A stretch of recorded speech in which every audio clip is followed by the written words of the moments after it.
Hi friend, good evening to everyone. Okay, yesterday's lecture we have just started the semiconductor devices chapter. In that chapter we have seen about introductory part, that is introduction of this chapter. Today's lecture we are going to see energy bands in solid. तर first you know की in every atom number of electrons revolve around the nucleus. Okay, तर nucleus भोवताली electrons हे गोलाकार कक्षेमध्ये फिरत असतात ॲटममध्ये. आणि electron revolve in different orbit, आणि वेगवेगळ्या ऑर्बिटमध्ये इलेक्ट्रॉन गोलाकार फिरतात. आणि different orbit of electron have different energy, आणि प्रत्येक ऑर्बिटची एनर्जी ही वेगवेगळी असते. Okay, energy of each orbit is fix and maximum number of electrons in that orbit are also fix. प्रत्येक ऑर्बिटची एनर्जी बघा ही फिक्स असते, आणि मॅक्झिमम नंबर ऑफ इलेक्ट्रॉनची संख्यासुद्धा त्याच ऑर्बिटमध्ये फिक्स असते. परंतु फक्त प्रश्न काय की डिफरंट ऑर्बिटमध्ये डिफरंट इलेक्ट्रॉन असतात, आणि त्या इलेक्ट्रॉनची संख्या वेगवेगळी असते. ओके, तर ह्या दोन गोष्टी फार महत्त्वाच्या आहेत. Okay, now we will see the example. 2 electrons in a first orbit. पहिल्या ऑर्बिटमध्ये 2 इलेक्ट्रॉन असतात. Okay, 8 electrons in second orbit. Okay, दुसऱ्या ऑर्बिटमध्ये 8 इलेक्ट्रॉन असतात. Okay, 18 electrons in a third orbit. तिसऱ्या ऑर्बिटमध्ये 18 इलेक्ट्रॉन असतात. आणि 32 electrons in a fourth orbit, आणि चौथ्या ऑर्बिटमध्ये 32 इलेक्ट्रॉन प्रेझेंट असतात. Is it clear? So different orbits of electron are called as energy level और एनर्जी बँड. म्हणजेच ज्या वेगवेगळ्या ऑर्बिटमध्ये जी इलेक्ट्रॉनची संख्या असते त्याला एनर्जी लेवल असं म्हणतात. ओके, त्यालाच एनर्जी बँड असं सुद्धाही म्हणतात. Okay, that is first band, second band and third band and so on. Okay, this is very important point. Now in second point we can see that depending upon the atomic number of substance, different number of energy bands are fulfilled. Okay,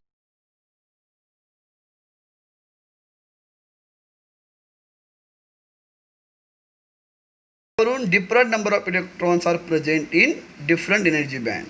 तर त्याप्रमाणे different energy बँडमध्ये वेगवेगळे electrons present असतात. Okay, कशावरून? तर वेगवेगळ्या atomic नंबरवरून. Generally first 2 energy bands are fulfilled. तर पहिले 2 ऑर्बिट जे असतात, ओके, त्याला आपण एनर्जी बँड म्हणतो, ते फुलफिल झालेले असतात. आणि remaining few electrons are orbiting in the higher orbit. आणि जसं आपण हायर ऑर्बिटकडे जाऊ, थर्ड फोर्थ, तर त्याच्यामध्ये इलेक्ट्रॉनची संख्या कमी असते, म्हणजे फ्यू इलेक्ट्रॉन्स आर प्रेझेंट असतात. ओके, तर इन सिलिकॉन, तर सिलिकॉनचं उदाहरण घेऊ आपण. There are 14 electron. सिलिकॉनमध्ये किती इलेक्ट्रॉन? 14 इलेक्ट्रॉन असतात. 10 electrons are present in first 2 orbit. तर पहिल्या 2 ऑर्बिटमध्ये किती इलेक्ट्रॉन असतात? 10 इलेक्ट्रॉन असतात. And remaining 4 electrons are present in third orbit. Okay, remaining 4 electrons are present in third orbit. आणि राहिलेल्या तिसऱ्या ऑर्बिटमध्ये 4 इलेक्ट्रॉन प्रेझेंट असतात. Okay, remaining 4 electrons are present in third orbit. त्याला थर्ड बँड असंही म्हणतात. आणि this band is called as valence band. त्यालाच आपण व्हॅलन्स बँड असंही म्हणतो.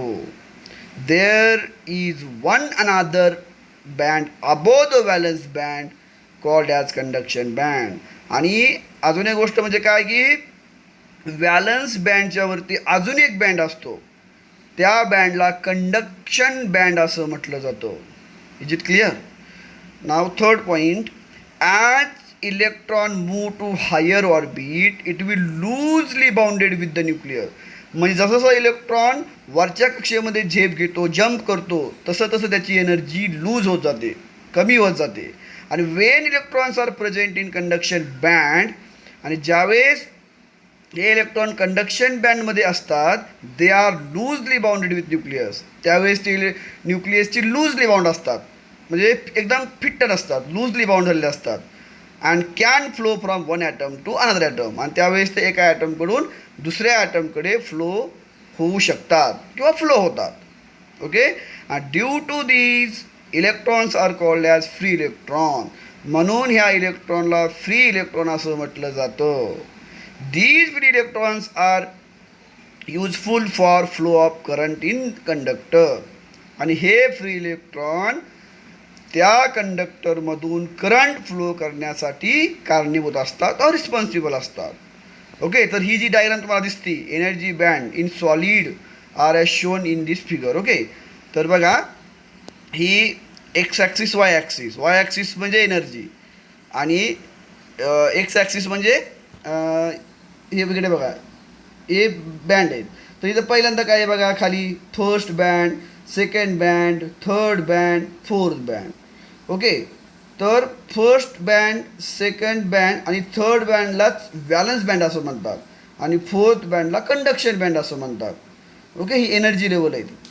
आणि कंडक्शन बँड आणि व्हॅलन्स बँड याच्यामध्ये जो आहे त्याला फॉरबिडन गॅप असं म्हणतात. काय म्हणतात?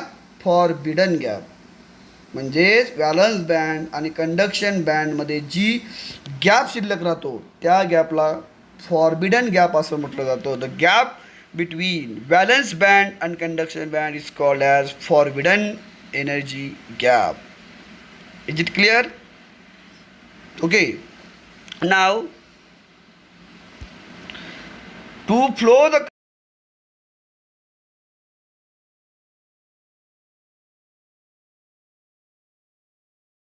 इलेक्ट्रॉन फ्लो व्हायचे असतील तर त्याच्यामध्ये काही फ्री इलेक्ट्रॉन्स हे कंडक्शन बँडमध्ये असायला पाहिजेत.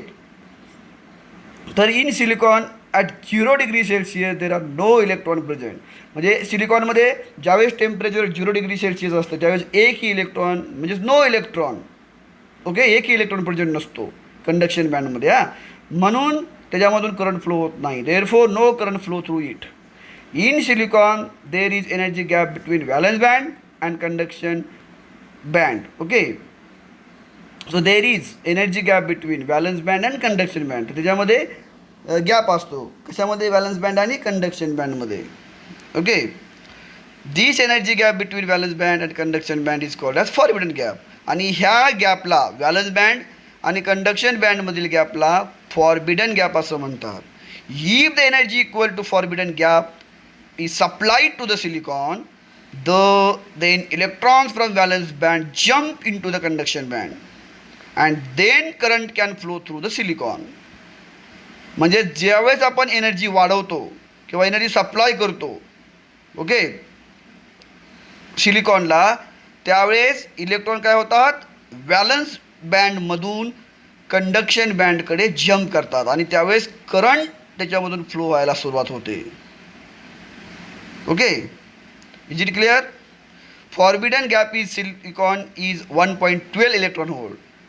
ओके, सिलिकॉनमधला फॉरबिडन गॅप किती असतो 1.12 इलेक्ट्रॉन होल्ड. आणि at room temperature due to the heat required energy is gain by the silicon item.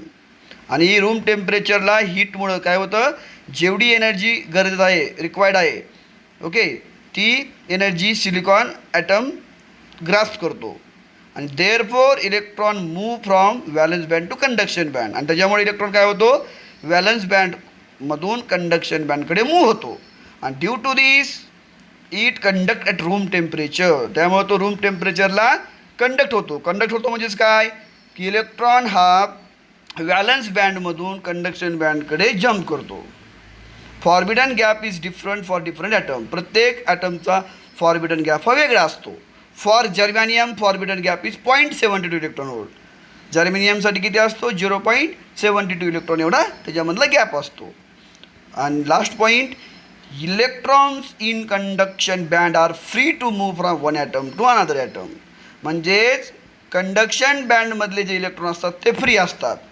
ते एका ठिकाणाहून दुसऱ्या ठिकाणी मूव्ह होतात किंवा एका ॲटमकडून दुसऱ्या ॲटमकडे ते मूव्ह होतात.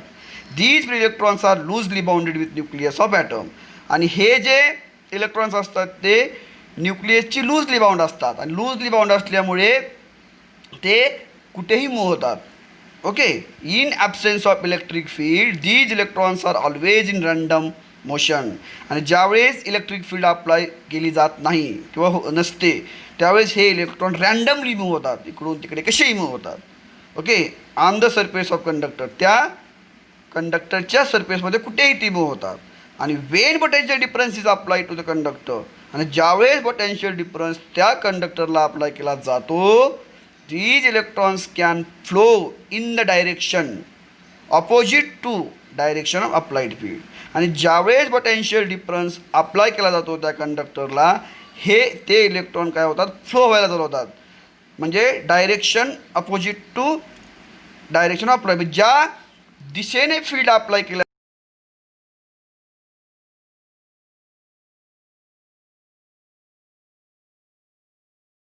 म्हणजेच त्या सबस्टन्समधून करंट फ्लो व्हायला सुरुवात होते.